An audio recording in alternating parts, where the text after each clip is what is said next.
Today I'm going to be playing part 2 of a 5-part series. My guest is Gordon Folks. He's a PhD physicist, and in show 1 he was talking about his having no conflict of interest except what we all have, pay at the pump. He's a scientist and he takes his science very seriously, as you'll see by watching his show. The last show he talked about true science versus what's been going on is politicians pretending to be scientists, and there's been a number of scientists, as most of us know, that will kind of go along to get along, and they actually do make money off of going along with political correct science. But on this next show, what you're going to be watching is some of the theories that were out there for a while and then actual science. And so enjoy the show.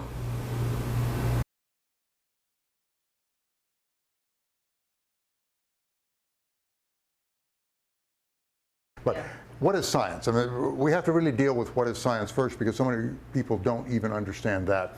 Galileo understood it well, and he said, in questions of science, the authority of 1,000 is not worth the humble reasoning of a single individual. That harks back to the Inquisition, which sat on him for foreseeing that there were moons circling Jupiter, which increased the number of wanderers in the night sky, and infuriated the Catholic Church, because we get 7 days of the week from the 7 wanderers in the sky. If you had 8, 9, or 10 wanderers, you'd have to change the number of days in the week, and they weren't willing to do that. They were willing to sit on Galileo. That led later to the scientific societies coming along and telling us that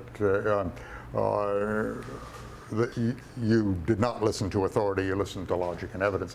The humble reasoning that I'll present here today is that there are 2 major new developments that bolster the case for skepticism.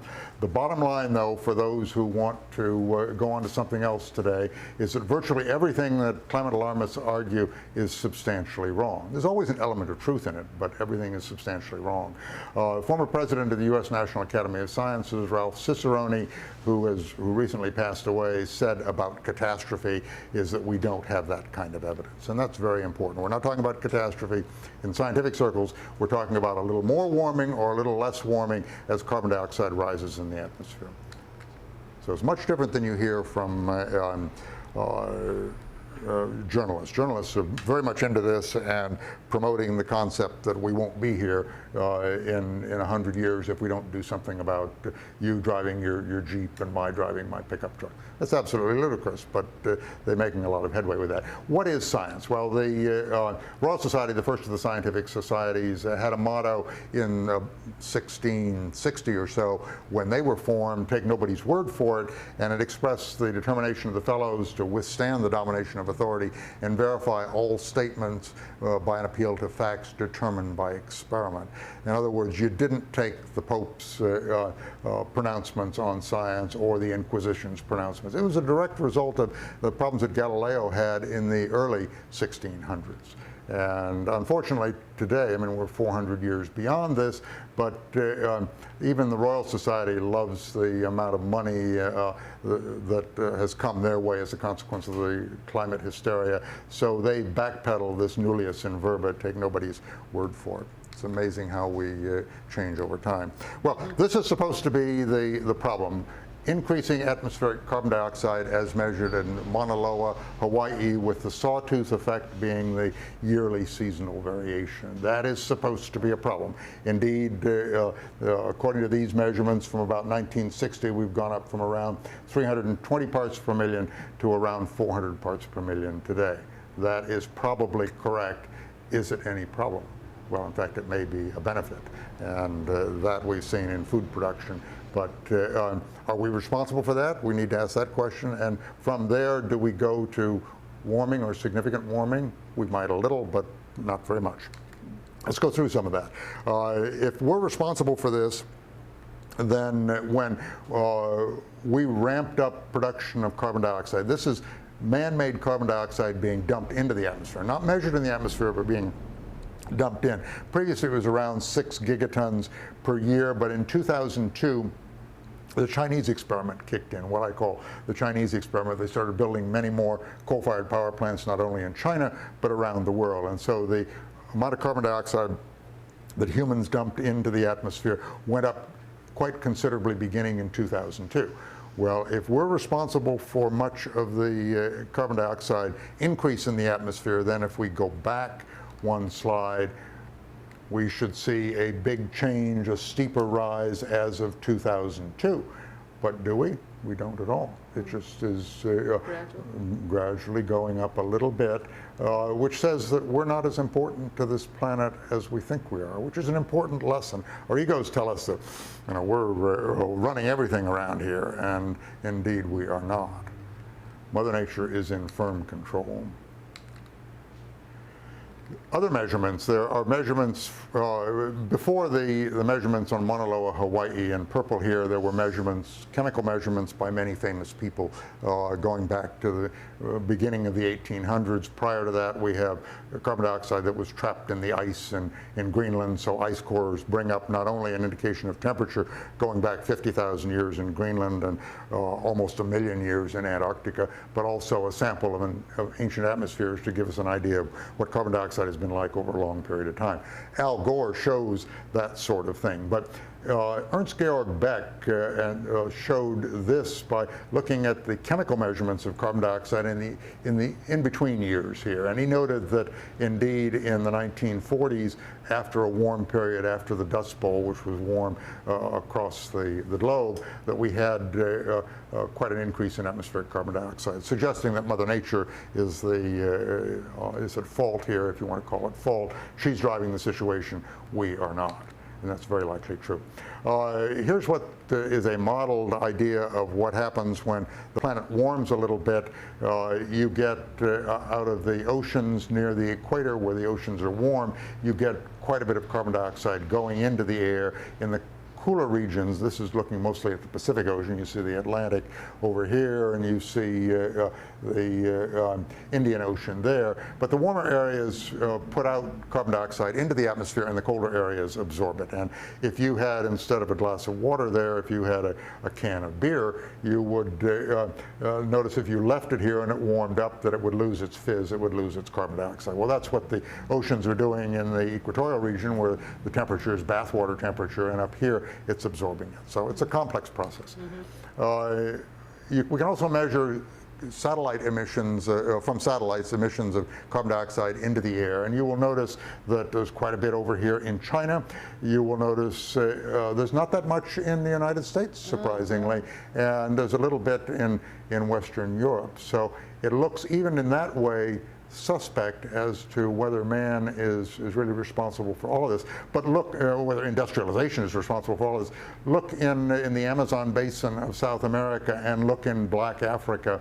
There's a lot of carbon dioxide. There's no industry there. They're not burning vast amounts of fossil fuel, and yet they show up here prominently, also in Indonesia prominently, and that's because of natural processes. Temperature is high, there's a lot of moisture. When plants die, they rapidly rot there and return to carbon dioxide, which is the way that we recycle all life on this planet. It all goes back to carbon dioxide, is picked up again by plants, eaten by animals, and comes to us if we eat those animals, and then the cycle simply repeats itself. It's an important cycle for the planet as a whole. That's why life exists on this planet. If you look at Oregon and Washington, it's like, why are we even doing anything? Because Exactly. And we can see that we are, if there's a problem, we're 1/10 of 1% of the problem statewide. So anything we do, even if we stop driving, even if the cars no longer go along your street, the street behind us here, it won't make any difference at all to the amount of carbon dioxide in the atmosphere. Everybody knows that, and my counterpart on the other side of this argument at Oregon State University, Phil Mote, says that it won't make any difference. I say it won't make any difference. And we're not even talking about whether carbon dioxide causes warming or not. We're talking about whether Oregon is large enough to make any difference, and we are not. So why are we spending our money? Why are we debating this? Why are we giving up our plastic bags? Well, we're debating this from my standpoint because it's interesting. I think it's a tremendously interesting topic, but you're correct. Why are we doing this politically? We shouldn't be at all. Right. No, we shouldn't be. If you're really worried about your carbon footprint, you need to hold your breath. because we are, as we burn carbon, we're doing much like the vehicles that are going by outside here with catalytic converters. They don't put out much other than carbon dioxide and water vapor, the benign byproducts of our civilization. We do the same in breathing. We breathe in air with 400 parts per million carbon dioxide and breathe air out with 40,000 parts per million. So it's not terribly well ventilated in this room. The carbon dioxide, simply because we're here, is building up. We're probably well above the 400 parts per million outside. And if you hold your breath to try and save the planet, and then eventually breathe out when you have to, you're breathing out about 8% carbon dioxide, 80,000 parts per million. So if we're part of the problem, you're part of it there by simply sitting there, by simply existing, which means in the end it's absurd. Okay, carbon dioxide is remarkably beneficial in all sorts of ways. It is the gas of life. We've talked about that. It is a minor greenhouse gas, but it is a greenhouse gas. But let's say the other side is right. Let's say they're smarter than we are. Warmer is better anyway. We're better off to be warm than we are to be cold. 20 times as many people die from the cold as die from the warmth. At 400 parts per million, we're near the low of 200 parts per million needed to support life. You've got plants back here. I guess they're not real, but if they were real, they would only do well up to do well if the carbon dioxide content in the atmosphere is above 200 parts per million. If it gets too low, things start to die, particularly in harsh climates, and that has an enormous effect on the climate, and we'll see about that in a bit, but it doesn't have it in terms of warming. The current level of carbon dioxide in the atmosphere helps to feed mankind. It's part of Norman Borlaug's Green Revolution. If you're in the U.S. Navy and you go down in a nuclear submarine for a year under the Arctic ice, you have to clean the air there. The air is maintained according to very strict standards that the Navy maintains. So they don't really reduce the carbon dioxide down to 400 parts per million. They reduce it down to 5,000 parts per million. That's plenty sufficient. It won't hurt anyone at all. They can exist for a year at a time. Previous levels in the atmosphere have been very high. And then what I mentioned earlier about humans not having a real effect is that we humans emit about 5% of the carbon dioxide that goes into the atmosphere. Mother Nature is responsible for 95%. So even if carbon dioxide is beneficial, and it certainly is, you can't really take a bow for putting all the carbon dioxide into the atmosphere that people want you to at this point, or say that it's bad that you're doing it, because we're simply not responsible for much of that, for better or for worse.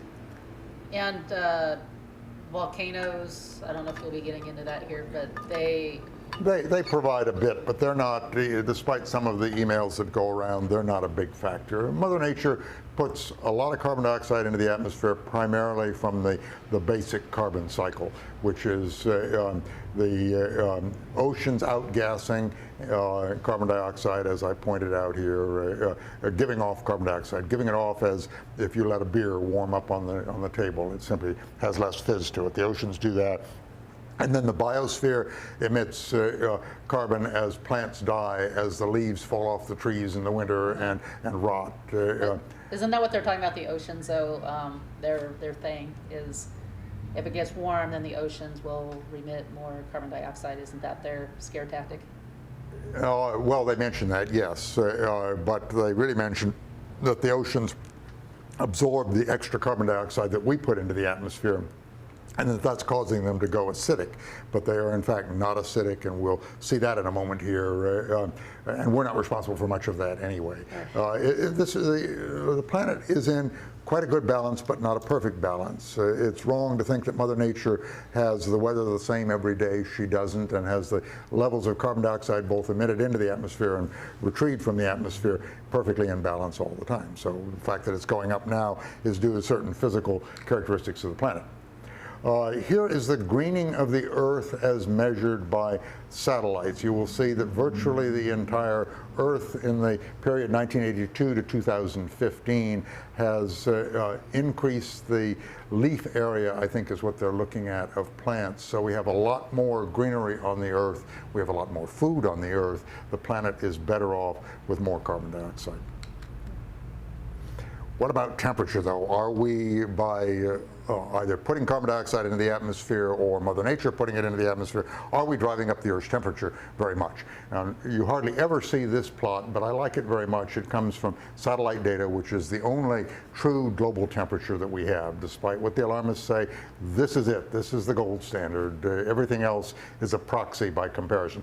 Look at what happens. The temperature varies up and down every year quite considerably. It is warmest in the northern hemisphere summer, coldest in the northern hemisphere winter, which might seem unusual. You might think that it would be much more average, but there are far more continents, far more land area in the northern hemisphere than the southern hemisphere, and that causes this effect.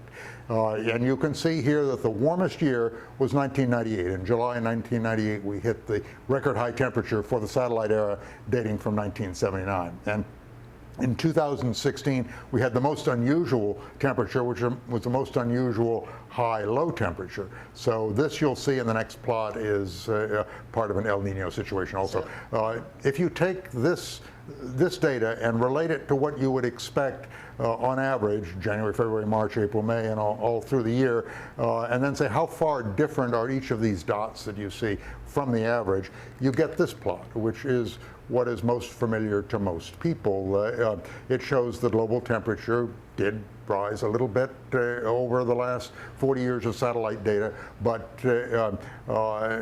hasn't risen much in the last 20 years, if at all, and it's dominated by these El Nino situations. This is warming of the Pacific off the coast of Peru. A little bit of warm water, just slightly warmer, changes the weather on the planet, changes the temperature very considerably. So Super El Nino in 1998, a Super El Nino in 2016. This one came during the summer, so it gave, this data point is actually warmer than this because this was near the middle of winter. You also see some effects in here of volcanoes, which you asked about. El Chinchon and Pinatubo actually depressed the temperature a bit because of the aerosols dumped into the atmosphere. Not like made it a little colder? Made it a little colder. Not like Mount St. Helens, which really didn't dump an awful lot of dust into the stratosphere. The big volcanoes, Pinatubo and El Chinchon, did, and there is some evidence of that in the plots back here from 1980s to 1990s. In any case, the temperature's gone up a little bit there over time. Could be global warming, could be Mother Nature at work, one way or the other. So 1998 was when Al Gore was like hot on the trail and saying, see, everything went up. That was just for that 1 year, and then it started going down. Oh, they do that. If you notice, they're coming out right now as we go into summer saying, look at all the heat. We had two hot days in Portland. It's getting warm in Greenland. They do this every summer, and yes, there's a technical term for that. It's called summer. Yeah. And we're headed for summer, and it's going to be warm this summer. It's always warm this summer. So. Does El Nino and El Nina, whatever, is that La Nina, yeah. La Nina, is that caused by the sun, or what's the... No, the oceans contain most of the mobile heat on this planet. The first 10 feet contain as much heat as in the entire Earth's atmosphere. If some of that warmth comes to the surface because the winds blow the surface water someplace else, something comes up that's a little bit warmer, then off the coast of Peru, where the oceans tend to feed a lot of heat into the Earth's climate system, the planet will warm just a little bit. And if you look at this, these are tenths of a degree centigrade. This is not a big effect, but it is something that is noticeable. But if you look at the scale, if you look at depending on how you do the scale, a person could go, wow, that's like huge. Well, we're looking for what's going on here to see if we can see what dominates the climate effects, what dominates the Earth's temperature, and it's these ocean effects. It's the El Ninos here. Basically, it's the Pacific Decadal Oscillation, which is the pattern of warm and cold water in the Pacific. When that's in a particular pattern, the planet is warmer. When that's in another pattern, the planet is colder. This was discovered by a scientist at the University of Washington, Nate Mantua, when he noticed the Great Pacific Climate Shift of 1977, where we went from the cold winters where people were predicting another ice age. Suddenly we flipped into the warm sequence that you see here. And we're still going up once the pattern in the Pacific changes, and that has nothing to do with global warming, nothing to do with carbon dioxide. Once it changes back, we're headed back for the cold winters I saw in Chicago and cooler winters here. And this shows that. This shows what Nate Mantua found in studying salmon. He wasn't even looking at climate. He was looking at the very cyclical pattern of salmon harvest. That sometimes there were good years and sometimes there were bad years. What was driving that? Well, he and the Russians looked at that and realized that, because the Russians are, of course, over here and very interested in salmon also, that this particular pattern was the warm mode. I don't know if that gives you more salmon or less salmon. It gives you a warmer planet. And you can see here, if you look at the Pacific Decadal Oscillation, the PDO, that in the 1940s, in the Dust Bowl of the 1940s, the planet was warm. Indeed, we were warm. Then it went cool after the end of the Second World War for 3 decades, and then suddenly it flipped into the warmer mode that we see today. So this is an explanation that works for explaining what we have today. Carbon dioxide does not. And the way you know that it doesn't, the way you know quantitatively that it doesn't, is first of all you say, well, these guys may be smarter than we are and have figured all of this out. Okay, give me a prediction. Do the quantitative estimates of what should be happening as we get more carbon dioxide into the atmosphere, and tell me what the temperature should do. Well, that's what this red curve shows here. Those are the predictions of 102 climate models, probably each of them costing $1 billion. Oh boy. But look at what they show. They show a temperature from 1995 on that should have been going up steeply.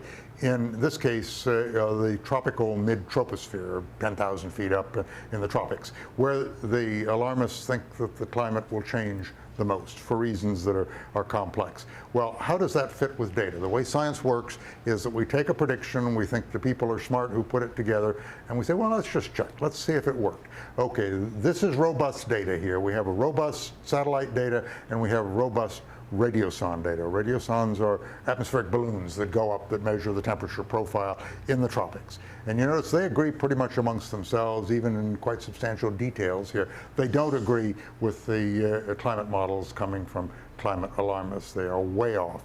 When you have a situation like that, quantitative comparison, these guys don't know what they're talking about. The whole theory is dead as a consequence of that.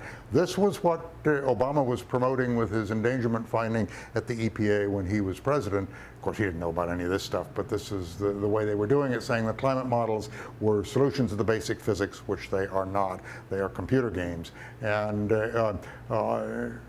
he said, this is the reality. Well, it's not the reality. This is the reality. Data is all, robust data is always the reality. He was also pushing a New World Order. Do you talk about that in there? The United Nations, I don't, really, where they stand? I'm more of a scientist. You're the political type, but you tell me what they're doing there. But yes, sure, it is a world order. It's basically Ocasio-Cortez wanting $93 trillion to spend in her own ways, and she wants equality of everything, including equality of outcomes. Does that mean that we just sit back and let the government provide everything for us?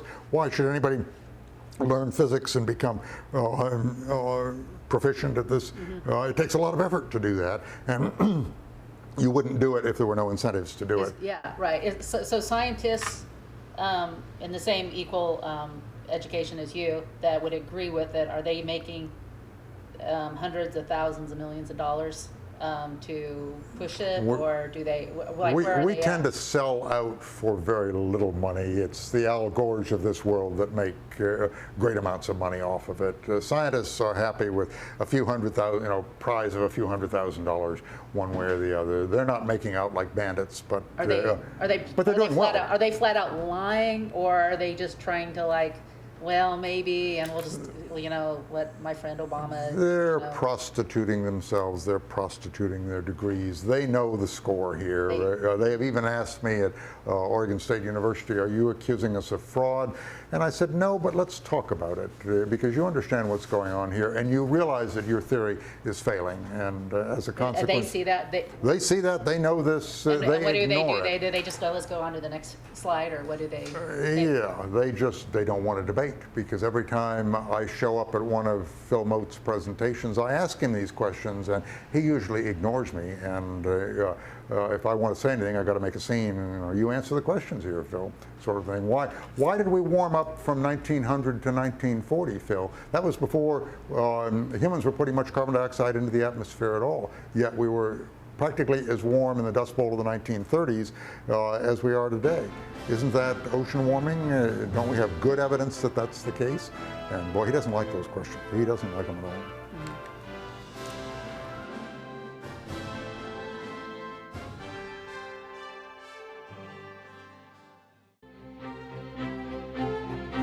Inspiration. Arts and crafts. Health and wellness. Communication and information. We're here to encourage and inspire you. You have a gift? We know you do. And so do we. Whether you come in to look by or want to promote your gift, we invite you to come in because when we're working together, we can accomplish great things.